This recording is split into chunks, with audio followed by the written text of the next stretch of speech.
From the southeastern corner of western North Carolina, this is Folklore.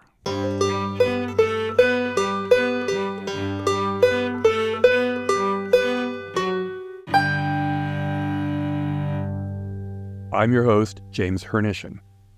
Before we get into my conversation with Pam Genant, who wants to represent about 2/3 of Polk County as a member of the U.S. House of Representatives, I think it would be best to sort out why someone from Burke County is asking for your vote. Way back when, in the early 2000s, Polk County was in North Carolina Congressional District 11, but the redistricting of 2010 moved us eastward into District 10, which since 2005 has been represented by Republican Patrick McHenry.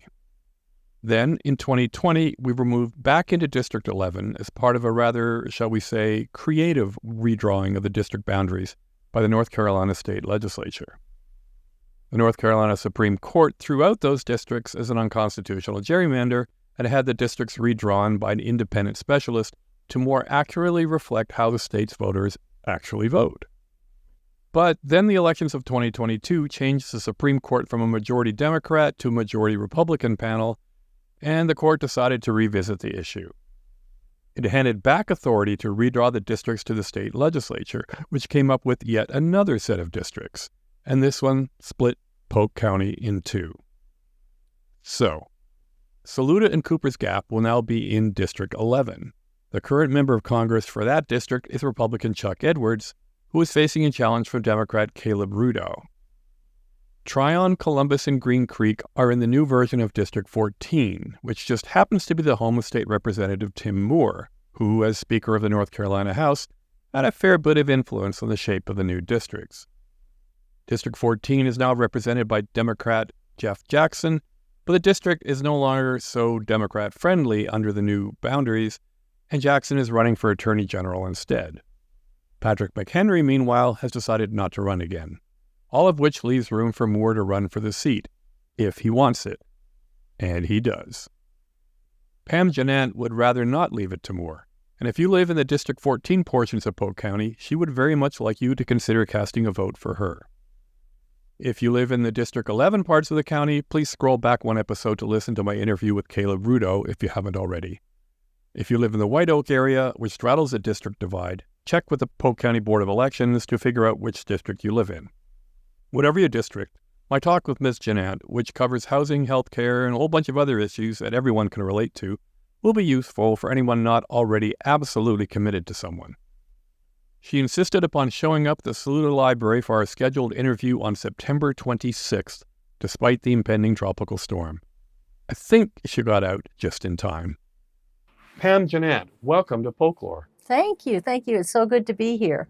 Let's start off by you telling us a little bit about yourself, where you come from, what's your background, and how did it lead you into a political world? Yeah, well, I'm not from North Carolina. I was born and raised in a small fishing town on the coast of Maine. Just my parents, Wayne and Maggie, and then my two brothers, Dwayne and Jeffrey. And for us back then, growing up, money was tight. It was more than tight, but my dad was a fisherman. And so there were a couple of lessons that my parents taught me growing up. And that is that we always work hard and we help our neighbors. And so that is kind of why I am running for Congress. I feel like we need somebody that is going to stand up and speak for the people that live here in District 14 and all of North Carolina, which includes rural counties, suburban counties, and urban counties. So, as far as politically, I was the chair of the Burke County Democratic Party for about almost 7 years. And then I was asked to run for Congress against Patrick McHenry. That was in 22.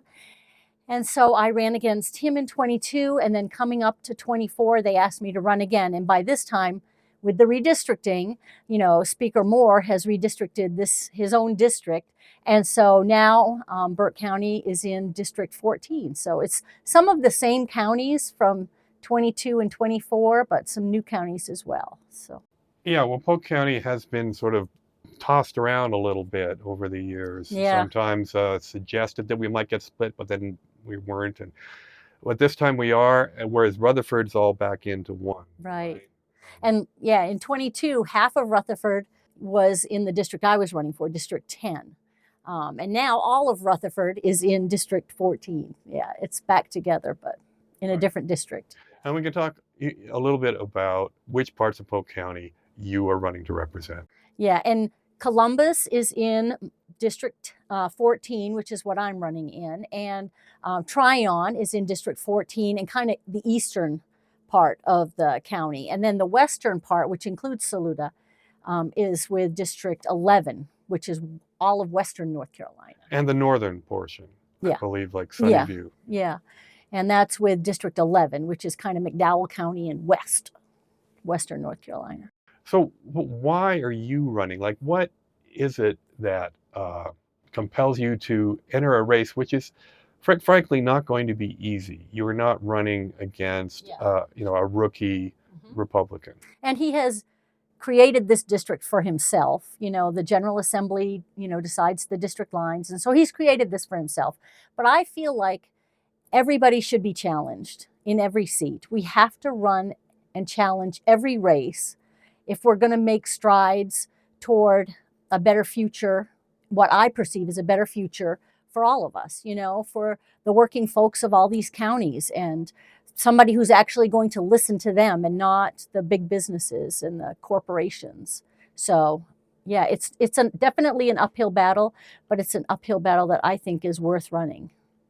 Well, on behalf of everybody who likes democracy, thank you for at least stepping up, because it is really depressing to see a lack of choice on the ballots, and that the Democratic Party in North Carolina has kind of dropped the ball in the past few elections by not fielding a complete slate of candidates. Yeah, and I think our rural counties feel that more so than the more urban ones, especially western North Carolina, which tends to be rural and Republican.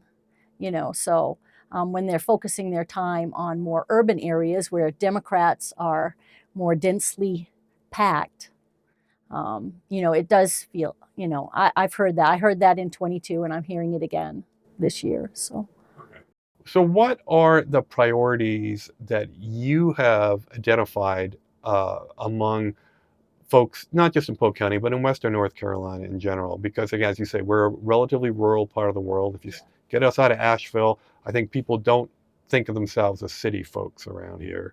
So what are the priorities you think we are looking for in Washington?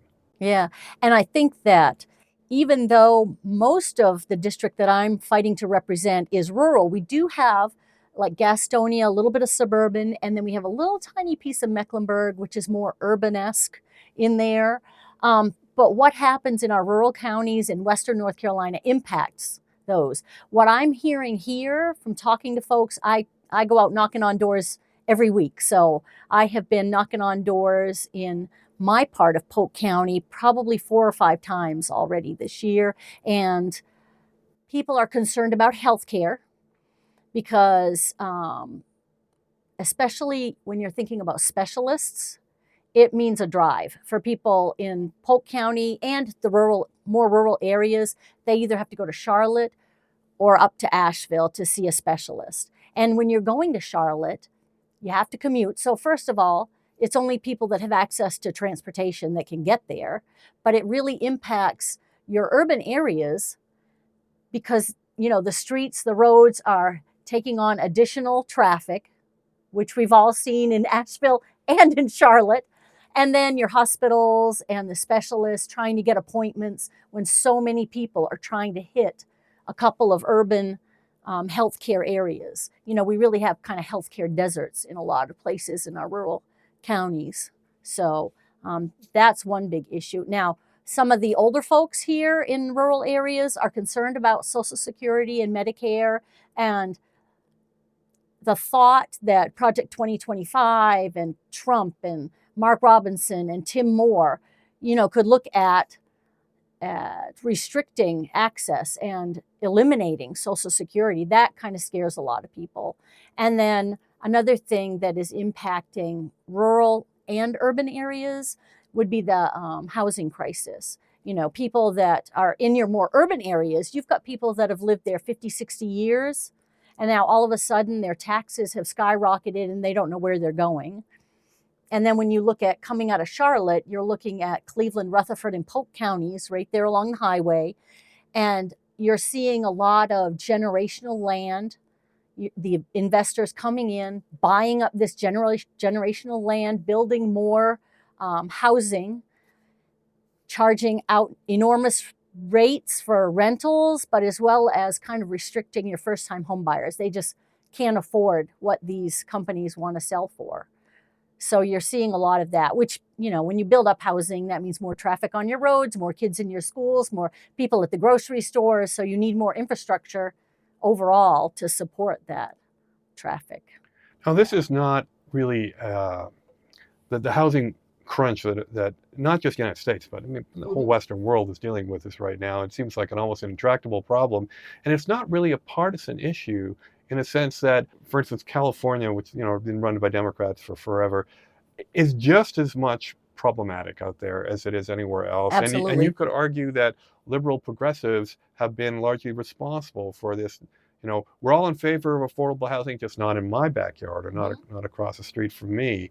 Do you get a sense that the Democratic Party, which you're representing, has come up with come to grips with these problems? And I think, like you mentioned, it's something that they're not addressing. Neither party is really addressing this. But, Jeff Jackson, who represented the 14th Congressional District, had some legislation in Congress that did not pass, but it would impact the housing crisis. It would make it so that these big investment companies, for every piece of property that they buy up, they have to put so much money into an account to help first-time home buyers. And there are other things that we can do, for the housing crisis, restricting how much land can be sucked up by these mega corporations, these investment companies, or cap rentals in certain areas, things like that. There are other things that can be looked at. But yeah, there has been some legislation introduced. I just don't think it's getting the traction that it deserves. And when you talk to people, I have been to all 100 counties in North Carolina, in my career in the past, and they all have the housing crisis as an issue that's near the top. It's probably in the top 5 of most people's minds, whether it's, people that own homes and their taxes going up, or it's people being gentrified out of their communities, rentals going sky high because these investment companies come in and buy up all the rentals, and then they kind of control the rental market. My son lives outside of Asheville in a little tiny 2-bedroom apartment, and he's paying $1,600 a month for it. I mean, that's just outrageous, especially for somebody young and just getting started. Well, certainly Polk County is very well aware of the shortage of affordable homes. Yeah. And I mean, both our town of Saluda is right now grappling with what can we do to put some limits on short-term rentals, which are making it very difficult for people to rent out for long-term because the math just doesn't work out. Columbus has got 2 big housing developments just proposed. I don't think there's much Columbus can do about that because the proposals seem to follow the rules. But, we live in a capitalist society where market forces really control how much things cost. So what can Congress do? I mean, can you be more specific about what Jeff Jackson's legislation would have done? Like I said, if a company comes in to buy up property, for every piece of property that they buy, it would put, and I can't remember how many $1,000, they would have to put into an account, and then that account will be used to help first-time home buyers, to help them have the down payment that they need to get into this, to get into the home ownership market. Research shows that when people either own a home or have a long-term rental, that their income is higher because they're in a more stable job. They're there for longer. Their children do better because they're in the same schools. They're not shifting schools and stuff. They're more involved in their communities. So having home buyers and long-term renters really improves our communities. And so, yeah, we need to tackle that. And, as with anything in Congress, nothing is done by one person. So it means trying to network and build relationships across the aisle, because unless you have a good majority, then it's going to take working together. We have to work together to make the lives better for the people that live here. And, that's not necessarily an easy task, especially in the way, everything is so polarized in politics right now. But we have to move beyond it. If we don't, we're just going to fail. Well, I'm reminded of Kamala Harris's proposal to give $25,000 to first-time home buyers. Jeff Jackson's legislation would kind of dovetail with that, right? Kind of like, say, well, here's where the money would come from. Yeah, it would help with that.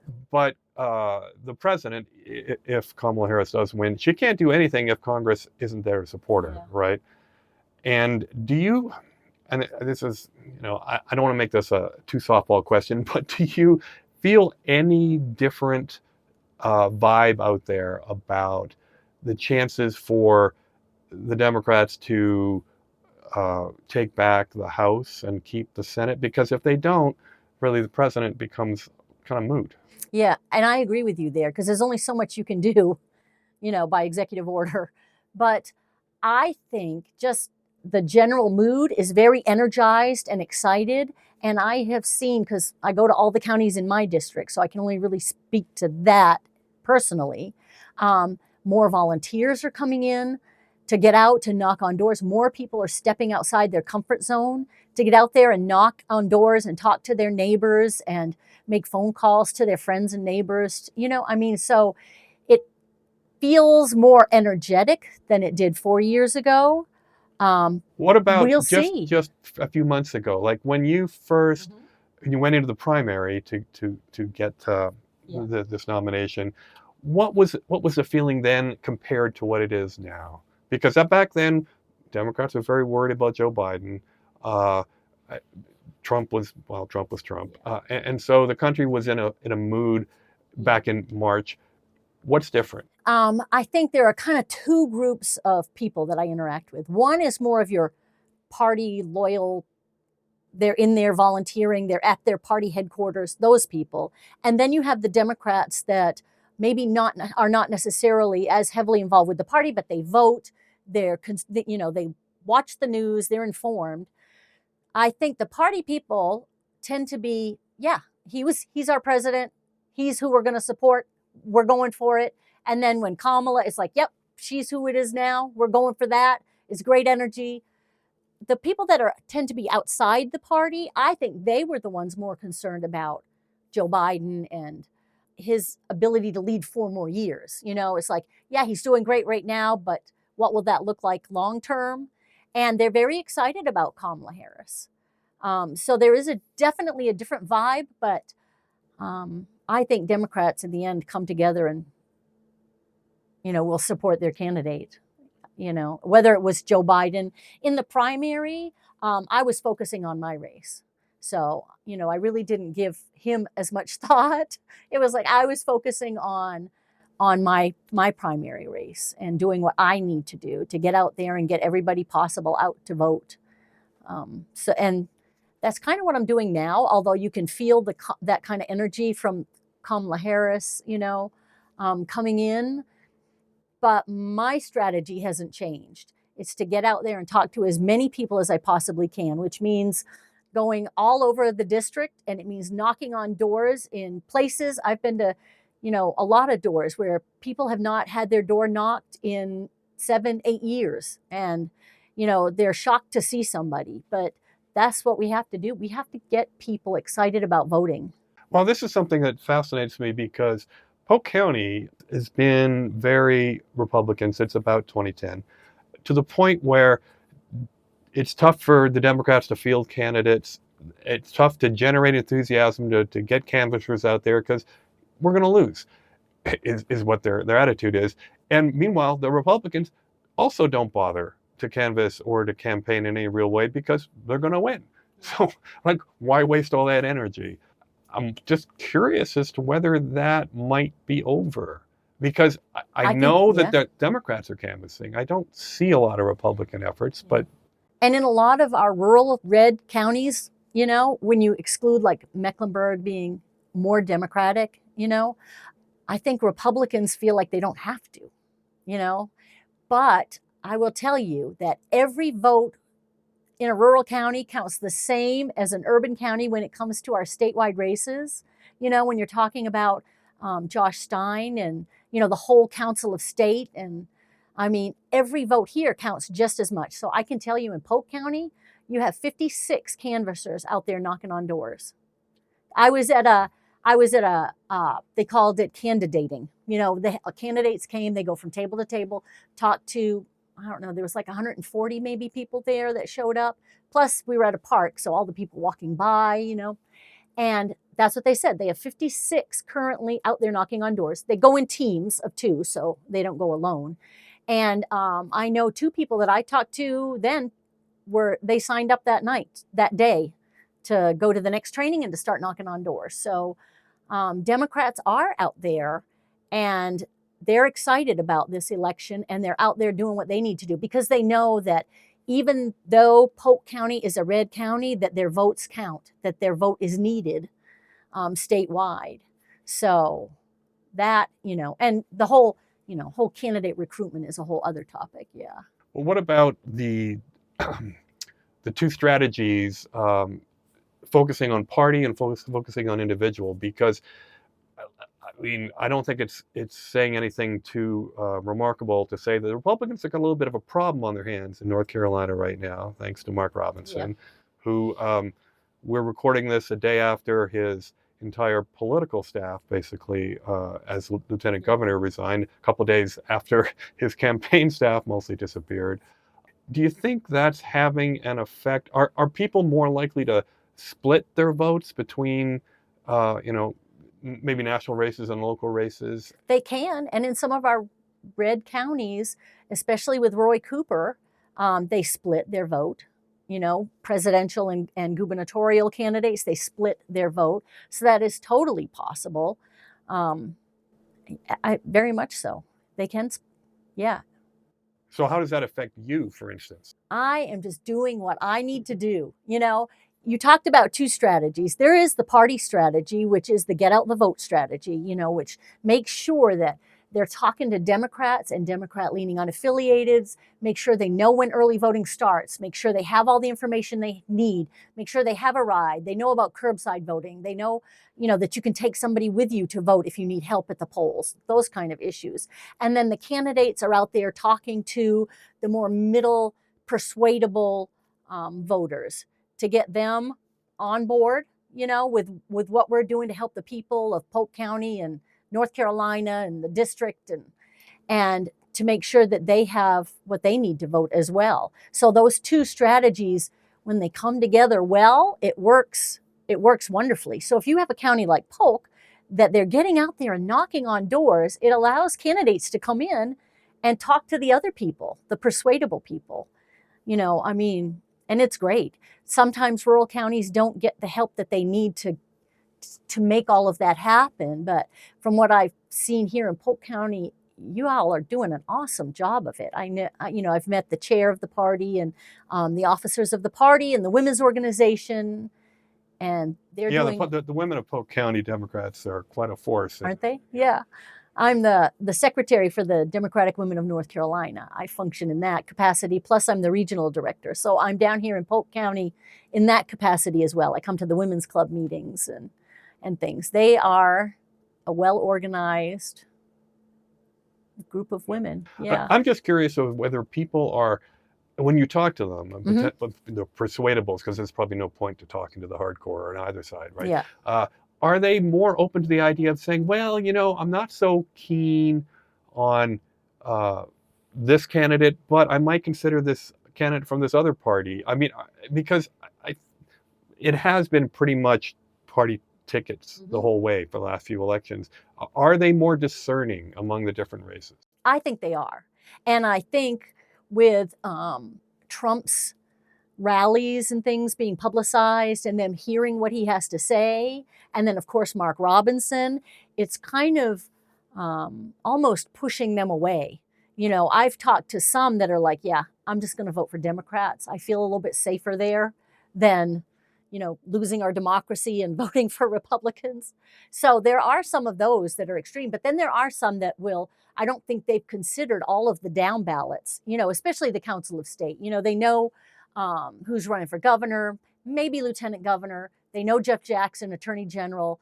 But then you come on down, to the commissioner of labor, the treasurer, in those races, they're still not as informed about some of those races. So, I'm not sure. I go out and I'm talking about myself. So, do people have questions for you about other candidates? Not generally, no. Okay.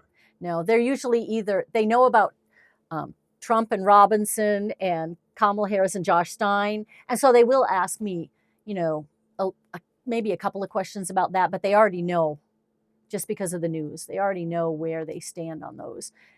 Yeah, so they may talk to me about Board of Education a little bit, but in a general sense, like, what do I feel about book banning or, some of those issues with vouchers, things like that. Although that's really a state issue. Vouchers is a state issue.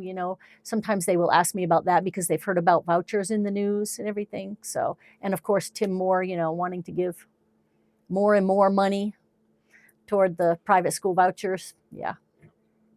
So people are engaged, but they may not be engaged at the level you're running at the moment. Yeah. And I can speak to them. They know Speaker Moore because he, of everything that he has done here in North Carolina. And, with women's reproductive health care and all of that, they're aware of him. So I can talk about that. That brings my race, I think, into their purview, so that they do have some questions. But mostly I've seen people are they even know right now where they're voting. I haven't met too many people that are really totally undecided. Yeah, that was a question I was going to ask you. How many undecideds really can there be at this point? Yeah, they know pretty much where they stand. Yeah. Let's move to my favorite question, because you've talked about your priorities, let's say housing and healthcare. As a reporter, I paid a lot of attention to climate change for a very long time. In fact, I think I might even predate Al Gore in that obsession. I think that we are in the early stages of a massive transformation from fossil fuels to clean renewables, through electricity. And I want to know what Congress can do to help each part of the country make that transition. Yeah, because mm-hmm. County and the rest of Western North Carolina is a little bit tricky. We are not the best place for solar arrays because mountains means only like half of them. One side of the mountain is really good. A lot of people are very opposed to putting wind turbines on mountain ridges. Although I was just in Italy where I saw a whole bunch of wind turbines on top of ridges, and I thought they were fine. Yeah. But if you take away all those options, we're left with more power lines pumping in power from the eastern part of the states or from South Carolina. Yeah. So what do you think we should be doing, and what can Congress do to help with this transition? I'm not probably as well versed about alternative energy as you are, but there are, when you're looking at the eastern part of the state, there are a lot of farms are now solar fields. They're being converted, into those solar farms. And there are farms, maybe not here way west in North Carolina, but certainly in my district, there are a lot of family farms and stuff that could be used for alternative energy production. But we do need to incentivize alternative energy vehicles, battery. I have a Volt at home that I use, and a lot of our area, there are commuters that drive, 40 minutes, half an hour to get to work. If we could incentivize more rural alternative energies, that would help in the commuter sense, getting rid of some of the carbon emissions from our engines. And I think that I was talking to a guy in Gastonia, part of Gaston County, and that is kind of his field, is alternative energy. And so he's looking, when you're talking about mountains, Western North Carolina, at the pump hydro, where you pump the water, and then when it's night or raining or whatever, the water helps to generate energy through the darkness, so he was looking at that, and he feels like that is a big area that can be expanded on in our mountainous areas, There's a fairly western. major pumped storage hydro plant, Lake Kiwi and Jocassee. Yeah. Duke Energy uses that to supplement the grid. And so, yeah, the mountain regions would seem to be a logical place For that, yeah, where you have that, gravity and. And there are some other solar farms in, say, Rutherford County, I Yep. believe, has a few. There's one right up next to the Facebook plant off of 74, I think. And I've seen a few other farms on the roads. Some people don't like that idea of converting farmland, but there also is the ability to use both solar and conventional farming. It's called agrophotovoltaics. So I spent time in Germany, and there's a lot of that in Germany where you have combined usage and Right. stuff. And when you're talking about, investment companies coming in because these farmers can't afford the taxes on their land and stuff, that may be a way to help farmers keep their generational land intact, for future generations. I think there's a fair bit of Polk County that actually could be used. You see a lot of land that is dormant. It's not being farmed. It's just laying fallow. Yeah. Would you support tax incentives to push people in that direction? I have solar at my home. I have residential solar at my home. And when we installed the residential, we did have the tax incentives for that. We need to bring that back on the state level. They did away with those. There's still federal incentives. Yep. But, there are a lot of things you can do in light rail, things like that, to kind of reduce traffic emissions on the roads. I don't know. I was talking to, was he the director at the Foothills Conservancy? Carolina Conservancy? And he was talking about the pellet, the wood pellet industry out in far western North Carolina, which is not in my district, but he was talking about that and how they export the pellets to other countries that use them because the I don't know how you word it, but the ecological effect is taken at the point of cutting the tree down, not the effect of burning the pellet. And so even though pellets are dirtier than coal, it's seen as a clean energy. Well, I'd say Europeans have, for some reason, classified North American wood pellets as a clean biomass source of energy. Because trees are renewable. They in theory plant them and they grow, right?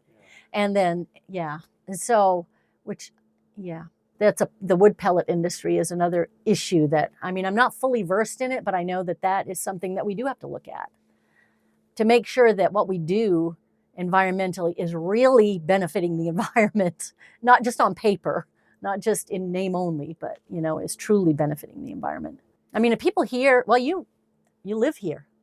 Burke County has a lot of mountains, hiking, and people enjoy the river and the water, and they like to take their families camping and fishing, and so we do need to preserve some of that and not just see it disappear. I'm afraid that under a Trump